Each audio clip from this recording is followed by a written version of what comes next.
IPL 2025-এ নিজেদের প্রথম ম্যাচে ব্যর্থ হয়েছে কলকাতা নাইট রাইডার্স।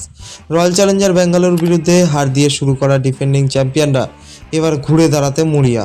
আগামী 26শে মার্চ বুধবার রাজস্থান রয়্যালসের বিরুদ্ধে দ্বিতীয় ম্যাচে নামছে কেকেআর।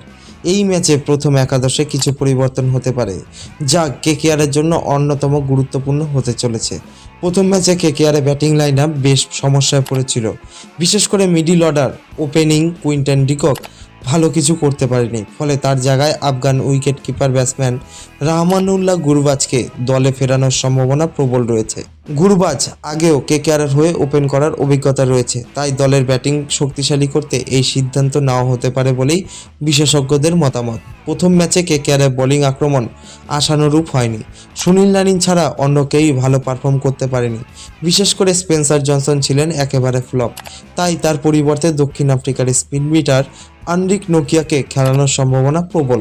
নোকিয়া তার গতি ও অগ্রাসী বোলিংয়ের জন্য পরিচিত, যা রাজস্থানের ব্যাটিং লাইন আপকে অনেক চাপে ফেলতে পারে বলেই মনে করছে বিশেষজ্ঞরা।